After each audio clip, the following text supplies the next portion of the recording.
Segala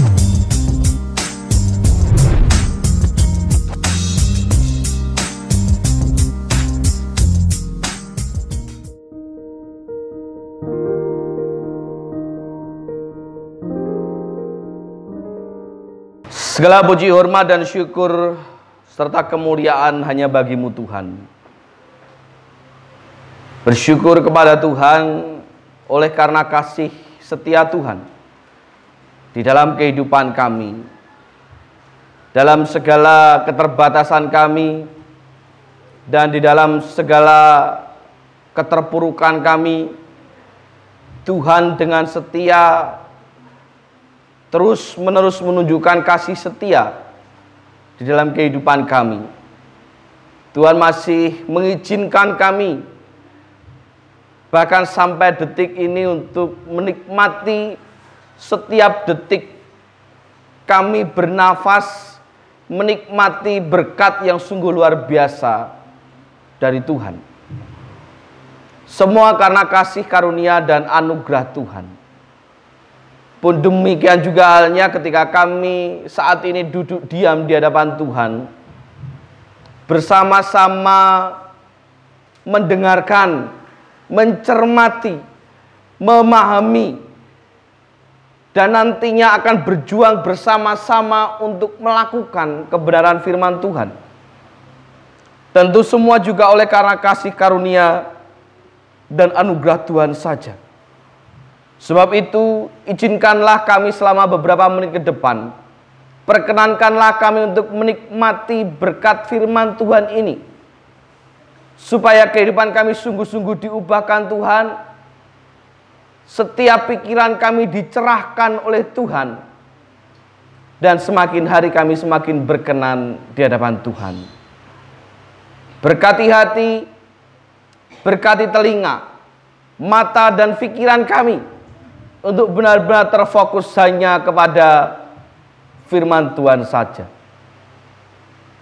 Dan hamba-Mu yang jauh dari sempurna ini Tuhan, yang penuh dengan keterbatasan ini, mohon pimpinan, penyertaan, dan hikmat yang daripada Tuhan, supaya dalam setiap perkataan, dalam setiap ucapan, di dalam menyampaikan firman-Mu ini, semua berasal dari Tuhan dan hanya menjadi kemuliaan bagi nama Tuhan. Kuasai ruangan ini, kuasai sekitar kami. Kami mau masuk ke dalam hadirat Tuhan. Terima kasih Tuhan, dan dalam nama-Mu Tuhan kami Yesus Kristus, Tuhan dan Juru Selamat kami yang hidup, kami berdoa dan mengucap syukur. Amin. Shalom. Shalom. Selamat pagi. Sehat? Dompet sehat, dompet. Dompet sehat? Lemu, dompetnya lemu?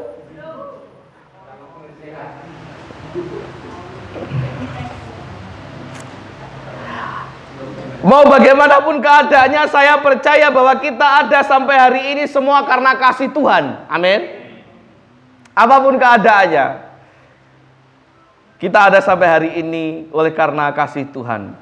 Karena demikian juga halnya dengan tema bulan Februari ini, bahwa setiap orang yang percaya, orang yang hidupnya mengalami Immanuel, mengalami penyertaan Tuhan, hidupnya dikelilingi oleh kasih. Setiap orang yang percaya kepada Tuhan, hidupnya dikelilingi oleh, apa maksudnya dikelilingi oleh kasih? Mengapa tidak hanya sekadar hidup dalam kasih?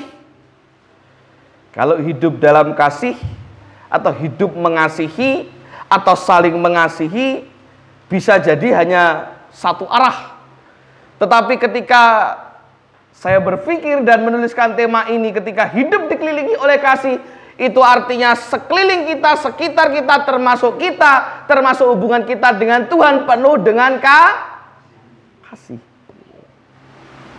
Namun sebelum kita sampai kepada bagaimana kita mengasihi, bagaimana cara kita menunjukkan kasih baik kepada Tuhan, sesama, dan lain sebagainya, Penting bagi kita untuk memahami terlebih dahulu betapa kasihnya Tuhan pada kita. Kita tidak akan sampai kepada pokok persoalan, pokok pembicaraan bagaimana mengasihi umat manusia lainnya sebelum kita memahami betapa kasihnya Tuhan dalam kehidupan kita. Ini poin pertama dan utama. Kita harus mengerti, kita harus memahami kasih Tuhan dalam kehidupan kita. Sebagaimana saya memberikan judul khotbah pada pagi hari ini, kasih Tuhan dalam kehidupan kita. Yang terambil dari nats firman Tuhan dalam kitab Roma pasal yang ke-8, ayatnya yang ke-37 sampai dengan 39. Roma pasalnya yang ke-8, ayatnya yang ke-37 sampai 39.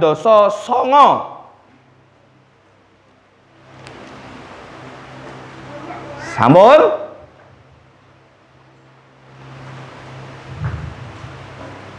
Nah, sudah ada di situ. Silakan menyimak, saya akan membacakan untuk panjenengan semua. Tetapi dalam semuanya itu kita lebih daripada orang-orang yang menang oleh Dia yang telah mengasihi kita. Sebab aku yakin bahwa baik maut maupun hidup, baik malaikat-malaikat maupun pemerintah-pemerintah, baik yang ada sekarang maupun yang akan datang, atau kuasa-kuasa, baik yang di atas maupun yang di bawah, ataupun sesuatu makhluk lain, tidak akan dapat memisahkan kita dari kasih Allah yang ada dalam Kristus Yesus Tuhan kita. Singkat saja saya mau sampaikan tentang kasih Tuhan. Semoga ini bisa mencerahkan pikiran kita semua. Semoga dapat membuat kita semakin memahami betapa kasihnya Tuhan dalam kehidupan kita. Yang pertama saya mau katakan bahwa kasih Tuhan kepada kita itu tidak main-main. Amin. Kasih Tuhan kepada kita itu gak main-main. Ora getok-getokan kalau orang Kediri bilang. Ora tok-tok mane. Ora pura-pura. Kasih Tuhan itu tidak pernah main-main dalam kehidupan kita. Makanya dalam ayat yang ke-37 katakan, sebab karena kasihnya kita menjadi lebih daripada orang-orang yang menang. Karena kasih Tuhan kita dibuatnya menjadi lebih dari orang-orang yang menang. Menang itu saja sudah baik, menang itu saja sudah bagus. Ini dibuatnya lebih dari orang-orang yang menang. Ada amin? Kayak pantai Kosta gitu loh.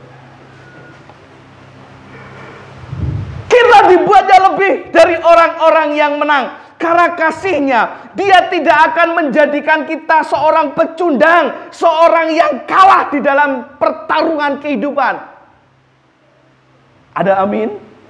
Nah, wis ngono wae amin kamu kondangan. Kenapa? Karena kita lebih dari orang yang menang. Karena apa? Karena kasihnya kepada kita. Karena apa? Karena kasihnya kepada kita tidak main-main. Apapun pertarungan kehidupan yang sedang Anda jalani saat ini, percayalah Anda tidak akan dijadikan pecundang oleh Tuhan. Apapun pertarungan kehidupan Anda saat ini, dalam bidang apapun, Anda tidak akan pernah dipermalukan oleh Tuhan. Karena apa? Karena kasih Tuhan dalam hidup kita tidak main-main. Tidak main-main, tidak main amin.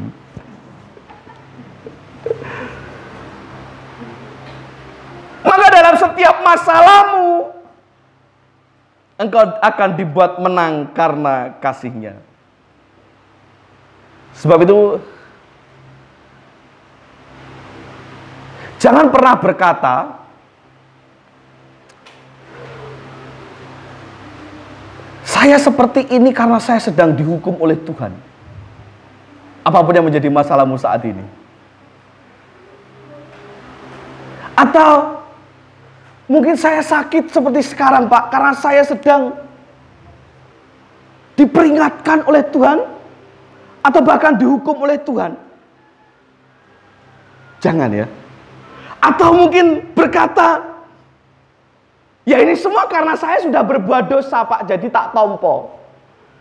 Mungkin terdengar baik, mungkin terdengar umum dan wajar.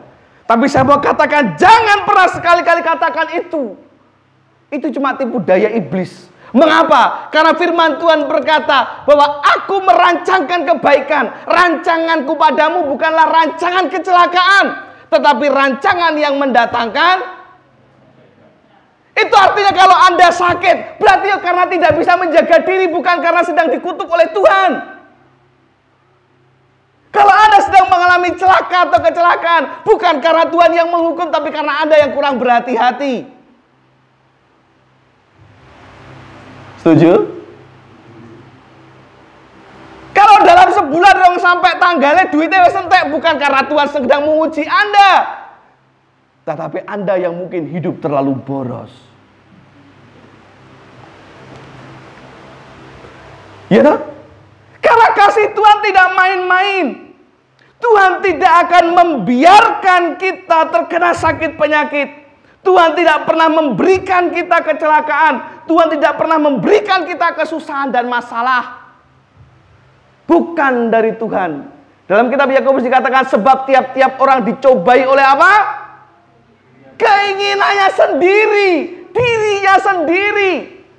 Jadi kalau hidupmu sedang mengalami masalah, yuk bercermin, yuk apa yang sudah engkau tabur dalam hidupmu. Jangan sekali-kali sangkut pautkan itu dengan Tuhan. Karena seperti firman Tuhan juga mengatakan, sebab upah dosa adalah maut. Setiap dosa itu akan menimbulkan akibat. Karena apa? Karena Tuhan tidak akan pernah berseberangan dengan kita. Tuhan tidak akan pernah bermusuhan atau menganggap kita musuh. Sekalipun kita berdosa setiap hari juga Tuhan tidak pernah memusuhi kita. Tuhan tidak akan pernah memusuhi kita. Kalaupun kita mau berdosa setiap hari. Dan memang pada kenyataannya setiap kita manusia adalah manusia yang lemah, yang pasti setiap hari melakukan dosa. Apapun itu bentuknya. Jadi kalaupun Anda mau berbuat dosa setiap hari, ya monggo. Tidak akan mengubah kasih Tuhan dalam hidup kita. Yang ada, kita justru akan menanggung ruginya sendiri. Sebab itulah disebut sebagai akibat dosa. Bukan karena hukuman Tuhan. Dan itu pun bukan sebuah kutuk. Akibat dosa itu bukan kutuk. Kalau Anda melakukan dosa, kemudian Anda menerima akibatnya, itu bukan kutuk dari Tuhan. Ya, tapi karena karena kecerobohanmu sendiri, bahkan karena kebodohanmu sendiri, engkau jadi akhirnya menanggung akibat dosa itu. Jadi lah wong judi terus akhirnya jadi jatuh miskin, melarat, gak ada duit. Saya sedang dihukum oleh Tuhan. Tidak! Kamu yang nyuwun sewu bodoh. Tidak ada sejarahnya orang berjudi bisa kaya. Bandare kecuali ya. Kuwi lah kecekel polisi. Kecekel polisi apa gantek. Ya, sampai sini paham ya? Jadi kalau Anda mau berbuat dosa, ya monggo saja, tetapi ingat loh, ada akibat dosa loh dalam hidup kita. Dan saya pastikan itu bukan dari Tuhan. Tapi kalaupun itu mau kita tetap lakukan, ya berarti Anda sedang main-main. Bukan Tuhan yang main-main, tapi kita yang sedang main-main dengan kasih karunia. Kita sedang mempermainkan kasih karunia. Sedangkan orang yang mengerti tentang kasih karunia Tuhan, orang yang mengerti betapa kasih Tuhan itu tidak main-main, dia nggak akan mau berbuat dosa. Kalau dia paham betul betapa kasihnya Tuhan itu tidak main-main, dia tidak akan berbuat dosa. Berarti kalau kasih Tuhan tidak berubah kepada saya, walaupun saya sudah berbuat dosa, berarti saya boleh berdosa terus, Pak? Silahkan. Itu artinya Anda sedang bermain-main atau mempermainkan kasih karunia Tuhan. Orang yang paham kasih karunia Tuhan tidak akan bermain-main dalam dosa. Ya lek ento akibatnya dari dosa itu ya rasakno dhewe, nikmat sendiri, jangan pernah sangkut pautkan dengan oh saya dihukum Tuhan. Ingat saya katakan, Tuhan tidak sejahat itu, bro. Oke? Tuhan tidak sejahat itu. Ketika Ayub mengalami celaka, dalam segala sisi dia mengalami celaka. Kesehatannya diambil, keluarganya diambil, istrinya, anaknya diambil, hartanya diambil, kekuasaannya, kekayaannya diambil. Siapa yang berbuat itu? Apakah Tuhan? Tidak. Terbukti bahwa Tuhan tidak pernah mendatangkan sakit penyakit dalam kehidupan kita. Amahku kumat, saya sedang mungkin diperingatkan oleh Tuhan. Enggak, karena kowe males maem. Karena kamu telat maem. Karena wis ngerti duwe lara tetep senengane maem sing pedes-pedes. Kamu yang ceroboh. Aku tangi turu, kayak macan. Asam urate kumat, saya sedang dihukum Tuhan. Ora.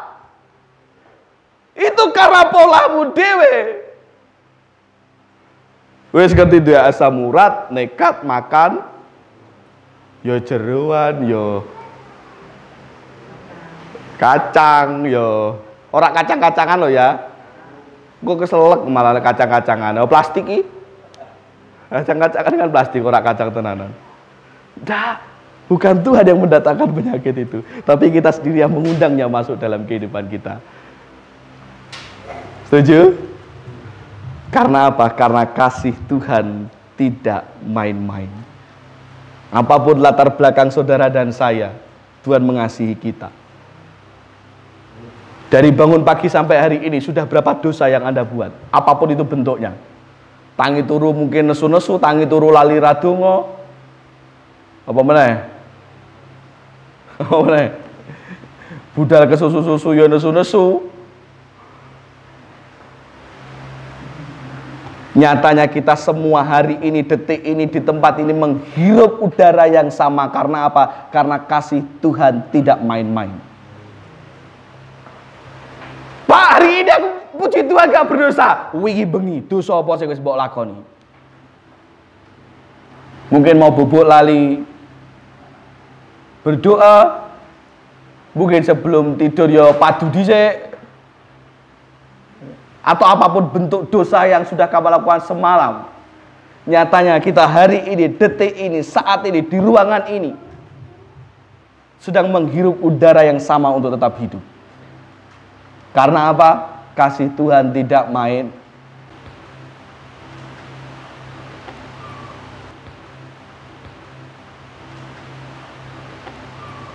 Poin yang pertama, kasih Tuhan tidak main. Yang kedua, saya mau katakan bahwa kasih Tuhan itu bukan hanya tidak main-main, tetapi kasih Tuhan itu juga tidak bergantung kepada situasi dan kondisi kita. Sebab itu dalam ayat 38 sampai 39 di sana dikatakan, sebab aku yakin bahwa baik maut maupun hidup, baik malaikat-malaikat maupun pemerintah-pemerintah, baik yang ada sekarang maupun yang akan datang, atau kuasa-kuasa, baik yang di atas maupun yang di bawah, ataupun sesuatu makhluk lain, tidak akan dapat memisahkan kita dari kasih Allah yang ada dalam Kristus Yesus Tuhan kita. Tidak akan dapat memisahkan kita dari kasih Allah dalam hidup kita. Mengapa kasih Allah tidak dapat terpisah dalam kehidupan kita? Padahal aku ki ya wong dosa. Loh jujur saja, saya pun manusia biasa yang bisa berbuat dosa. Dan bukannya menuduh, tetapi pasti panjenengan pun juga manusia biasa yang pasti bisa berbuat dosa. Tapi bersyukurlah kepada Tuhan karena kasih-Nya itu tidak bergantung kepada situasi kondisi kita. Anda mau rajin, Anda mau sregep, apapun tidak akan dapat memisahkan kita dari kasih Allah. Mau seneng, mau susah, mau hancur hatimu saat ini ketika datang kepada Tuhan, tidak akan pernah memisahkan kasih Allah dalam hidup kita. Amin. Jadi apa Apapun dan siapapun tidak dapat memisahkan kita dari kasih Allah. Siapapun kita, bagaimanapun kondisi kita, Tuhan tetaplah Tuhan yang mengasihi kita dengan tidak terbatas. Ada banyak orang yang salah berpikir bahwa semakin kita taat, maka semakin Tuhan sayang. Anda setuju bukan? Semakin kita taat, semakin Tuhan akan sayang kepada kita. Semakin Tuhan akan kasih kepada kita. Setuju? Saya tidak.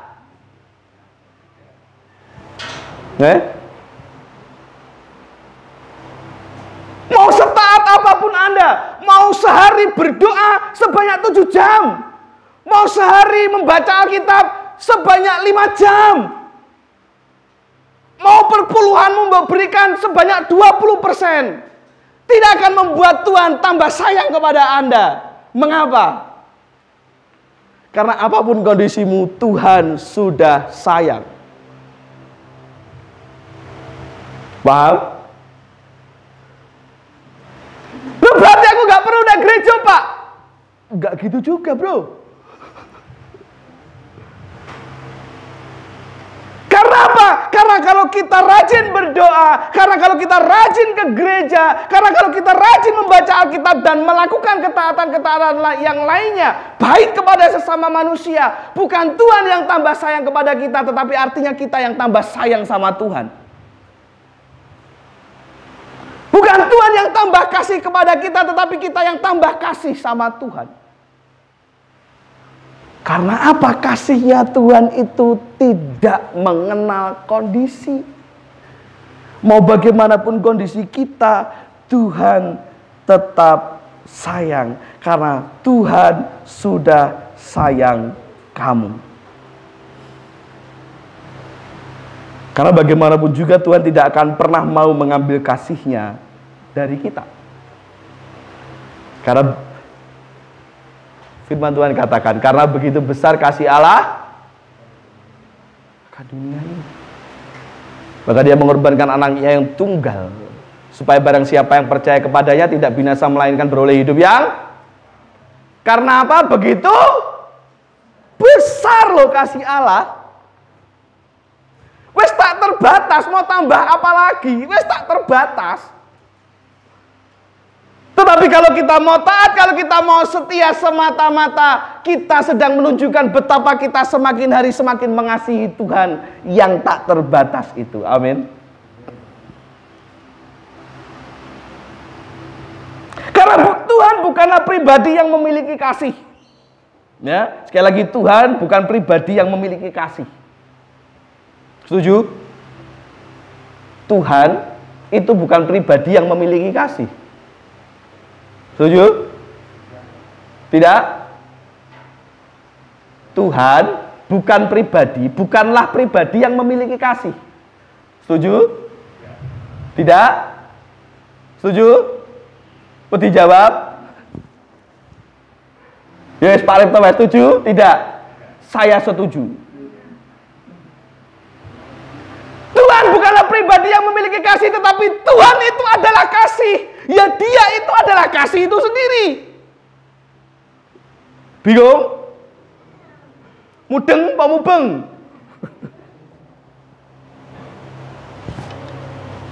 Karena Dia adalah kasih itu sendiri. Gitu loh.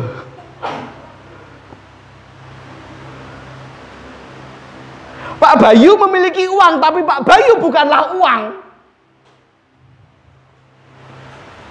Tuhan tidak memiliki kasih, karena apa? Karena Dia sendiri adalah kasih. Kasih itu sendiri. Beda dong konsepnya. Jadi kalau Anda dan saya berdosa, Anda dan saya tidak taat, tidak setia, terus akhirnya membuat Tuhan jadi tidak tambah sayang, terus akhirnya membuat Tuhan jadi tidak tambah mengasihi kita, maka artinya Dia sedang cuti atau bahkan berhenti jadi Tuhan. Sebab apa? Itu tidak mungkin terjadi. Mau Anda dan saya taat atau tidak, mau Anda dan saya setia atau tidak, Tuhan tetaplah Tuhan yang mengasihi kita tanpa memandang kondisi. Dan berbeda dengan manusia yang mau mengasihi kepada mereka yang mengasihinya. Ya toh? Manusia kan seperti itu. Hanya mengasihi mereka yang mengasihinya. Tetapi mereka yang membuatnya jengkel, mereka yang membuatnya kecewa, mereka yang membuatnya sakit hati, luweh lah wong Arab bilang. Apa oleh orang Jawa katakan apa? Dadio lemah mau ngambah, dadio banyu mau nyiduk, dadio godhong mau nyuwek, emoh yo karepmu.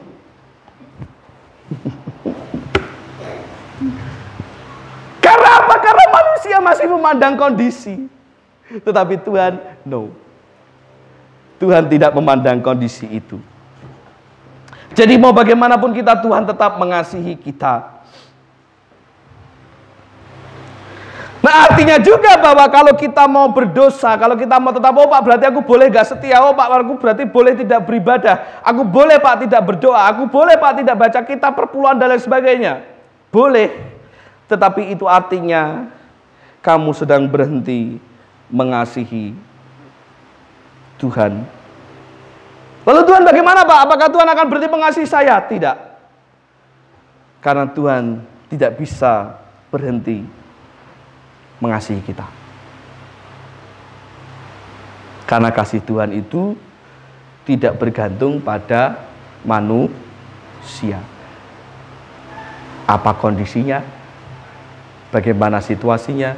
Kasih Tuhan tidak bergantung itu semua.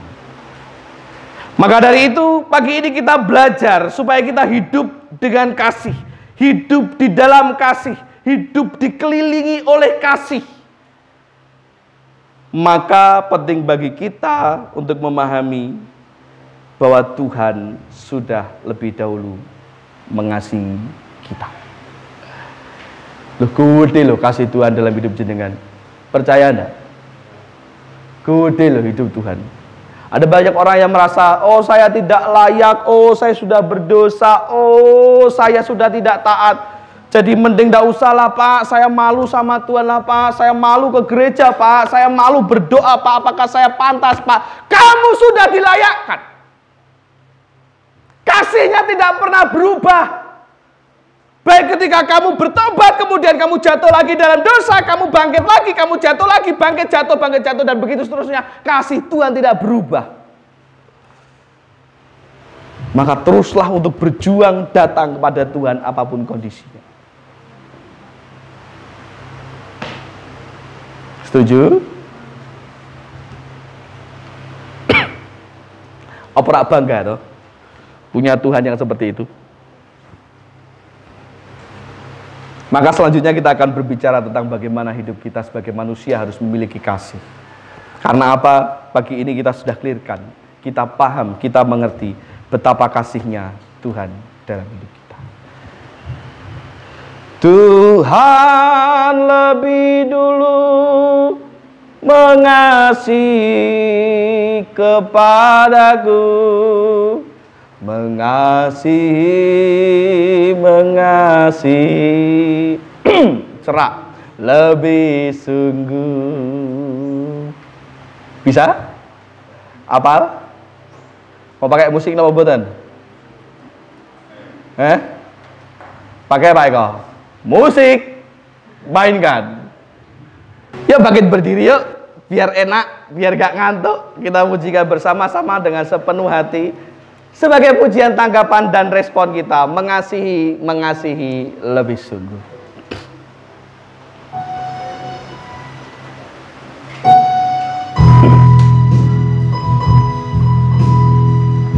Sebuah lagu lama, pujian lama, yang saya percaya pasti semua hafal. Kalaupun nggak hafal, kalau ada tolong ditampilkan di LCD, supaya tidak tahu menjadi tahu.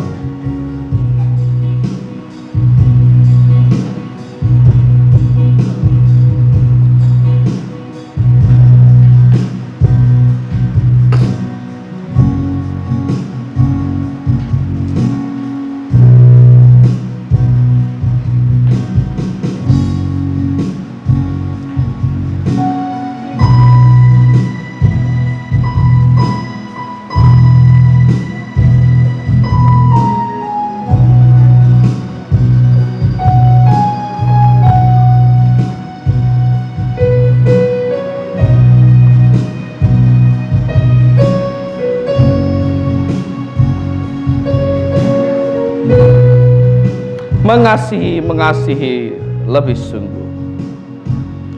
Mengasihi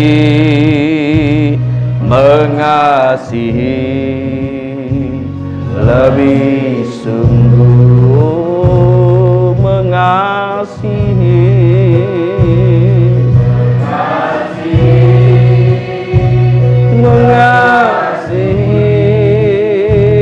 lebih sungguh.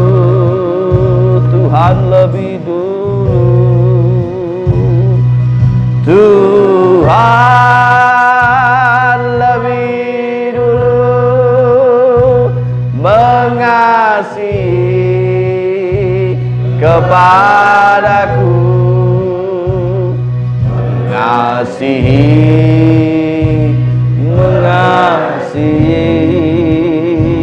lebih sungguh. Sekali lagi, mengasihi lebih sungguh. Mengasihi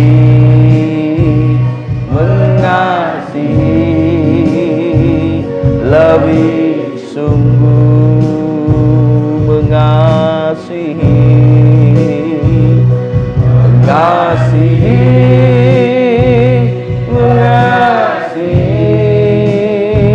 lebih sungguh.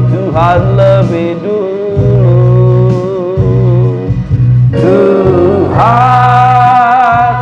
lebih dulu mengasihi kepadaku, mengasihi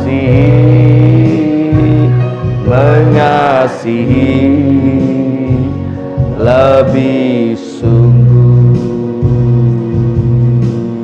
Mari kita duduk kepala dan berdoa. Tuhan, di dalam tangan kuasa-Mu lah kami menyerahkan hidup kami ini.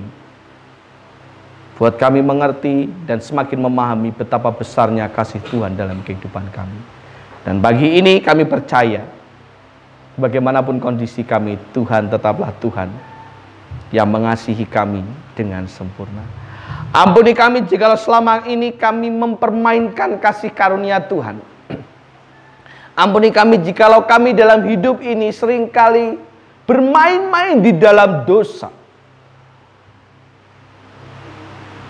Tetapi apapun itu, kami bersyukur Tuhan tetap mengasihi kami. Sebab itu mari hantarkan kami Tuhan, khususnya selama sebulan ke depan ini, hantarkan kami untuk lebih memahami tentang hidup di dalam kasih, sehingga pada akhirnya nanti kami dapat mempraktekkan hidup dengan penuh kasih di dalam keluarga, rumah tangga, pelayanan, dalam warga sekitar rumah kami tinggal, dan dimanapun Tuhan tempatkan kami akan hidup dengan kasih, saling mengasihi, karena Tuhan sudah lebih dulu mengasihi kami. Terima kasih Tuhan, Hamba-Mu sudah selesai berbicara. Roh Kudus-Mu menuntun, memuaskan, dan memampukan setiap kami yang mendengarkan untuk menjadi pelaku-pelaku firman yang berkenan bagi Tuhan. Dalam nama Tuhan kami Yesus Kristus, Tuhan dan Juru Selamat kami yang hidup, kami berdoa dan mengucap syukur. Amin.